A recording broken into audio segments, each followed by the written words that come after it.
Untuk hari ini, hari Rabu, kita masuk ke bab 15. Jadi kalau karya estetis itu kan banyak ya, ada seni tari, seni musik. Nah, ini kita masuknya ke pergelaran teater. Jadi saya anggap untuk yang seni tari sudah selesai.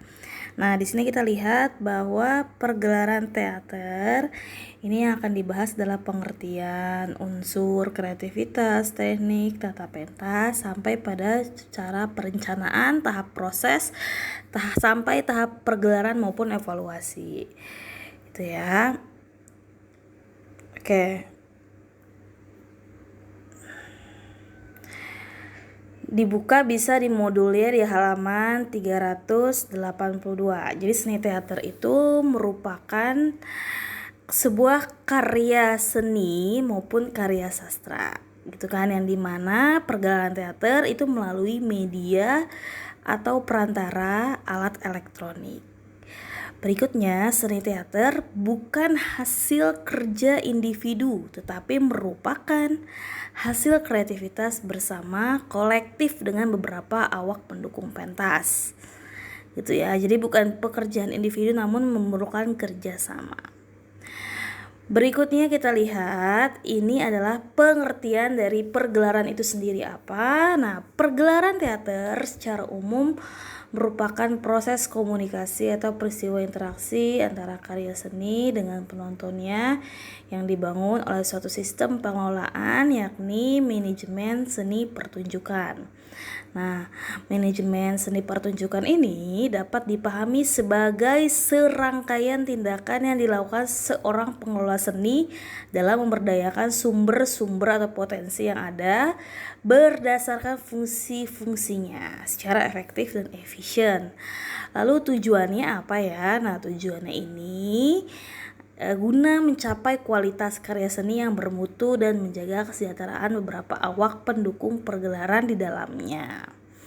Gitu. Berikutnya, pergelaran teater merupakan puncak dari sebuah proses latihan para kreator seni dan proses kreativitas seni dari seorang sutradara. Begitu. Nah, pergelaran teater juga dimulainya banyak dari perencanaan, persiapan hingga dapat dikatakan suatu tantangan dan peluang para kreator seni di dalamnya untuk bahu-membahu. Oke, berikutnya misalkan gini, ada pertanyaan ya, berapa sih efisiennya latihan saat mengadakan pergelaran teater? Nah, sebenarnya kalau kita berbicara yang suatu yang ideal, minimal 3 bulan. Nah, jawabannya itu bisa ya kan. Kenapa bisa lebih, bisa kurang daripada 3 bulan, tergantung dari kerumitan cerita, lalu kondisi ceritanya seperti apa, lalu kostumnya digunakan seperti apa. Tapi biasanya kalau teater profesional bisa lebih dari 3 bulan gitu. Oke. Nah, unsur pergelaran teater yang pertama adalah panitia pergelaran. Nah, panitia adalah orang-orang yang membentuk suatu organisasi untuk mencapai tujuan tertentu. Nah, itu biasanya dimulai dari sutradara. Nah, sutradara adalah merupakan pimpinan dari panitia pergelaran. Berikutnya, setelah panitia yang kedua ada materi pergelaran teater. Nah, di sini syarat kedua sebagai unsur penting dalam pergelaran adanya unsur materi seni dan karya teater. Yang ketiga ada penonton ya, karena kalau nggak ada penonton itu sama saya dengan karya tulis. Berikutnya teknik pergelaran teater. Nah, teknik pergelaran teater ini adalah cara, upaya, strategi, dan metode untuk memudahkan kerja dalam menyelesaikan suatu pekerjaan gitu. Nah, kan karya teater yang kita ciptakan itu kan merupakan hasil dari proses kreatif yang dilakukan bersama atau secara kolektif. Nah, karena itu dalam menciptakan karya teater perlu dibangun etos kerja yang optimal dan saling percaya. Begitu. Nah, teknik pergelaran teater yang dilakukan bersama dalam pergelaran dapat dibagi dalam 2 wilayah kegiatan. Yang pertama artistik dan non-artistik. Nah, kalau artistik bertugas untuk menyiapkan materi. Kalau non-artistik bertugas sebagai penyelenggara pagelaran.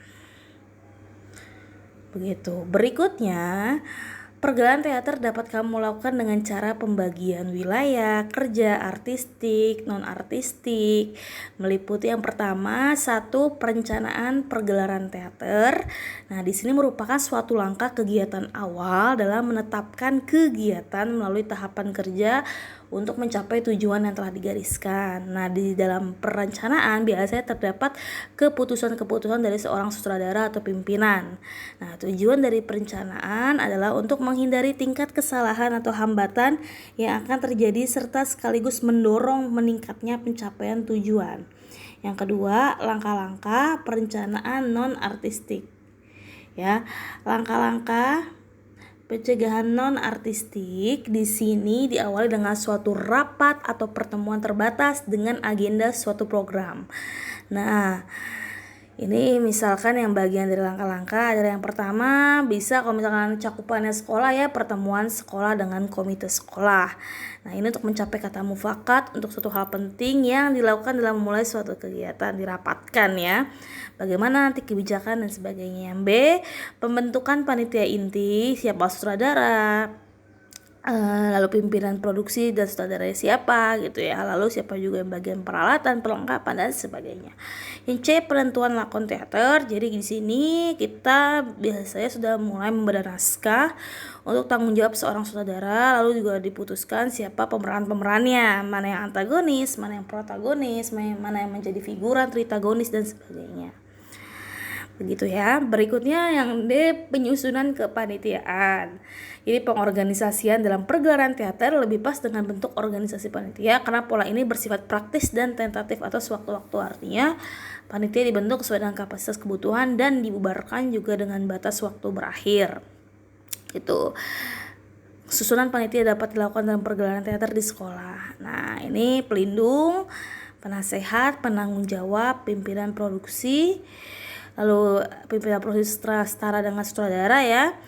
Pimpinan produksi membawahi sekretaris, bendahara, tapi kalau sutradara itu membawahi artis dan kru juga seperti penata artistik, tim kreatif lah. Nah, lalu pimpinan produksi juga ada seksi-seksinya, yaitu seksi bidang 1, 2, 3, 4 sampai 5.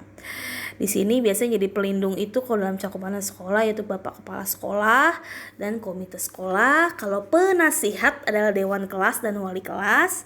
Penanggung jawab biasanya ketua kelas, pembimbingnya guru kesenian, guru kelas, orang tua.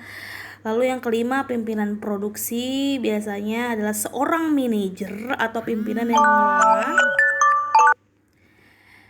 yang mengelola dan dirangkap biasanya oleh kepala sekolah atau komite. Lalu sutradara adalah kreator yang memiliki wawasan dan pengalaman seni di bidang seni teater, bertugas untuk menggarap ya, mengarahkan, memimpin, motivator dalam proses produksi. Berikutnya panitia inti dan staf bidang produksi. Ini biasanya bisa siapapun ya, bisa teman-teman dan sekalian. Berikutnya penata artistik, itu juga bisa siapa saja gitu ya. Oke. Jadi untuk hari ini kita sampai kepada panitia pergelaran teater. Kenapa hari ini kita tidak Google Meet atau seperti apa? Karena tujuannya juga sama ya. Ibu hanya ingin menjelaskan saja untuk disamakan dengan kelas lain nih. Karena kelas lain memang sudah Ibu jelaskan kemarin secara Google Meet. Tapi melihat keadaan kemarin itu saat Google Meet banyak sekali gangguan sehingga materi-materi di kelas lain itu ujung-ujungnya pakai ini juga, tapi nanti akan diusahakan mungkin untuk minggu depan atau apa, itu bukan minggu depan ya, mungkin minggu pertama bulan April akan kita mulai sesuai dengan rute dan jadwal, yaitu menggunakan Zoom atau Google Meet gitu. Jadi untuk sekarang silakan boleh dilihat dari tayangan YouTube karena tujuannya ini sama saja ya, sama-sama untuk kita belajar. Oke, jangan lupa setelah kalian menonton video ini di YouTube, kalian komen di kolom komentar, tuliskan nama, kelas, dan nomor absen. Lalu nanti tugasnya ada di Google Classroom. Kalian juga absen tetap di kolom komentar Google Classroom. Seperti itu aja. Oke, selamat belajar. Wassalamualaikum warahmatullahi wabarakatuh.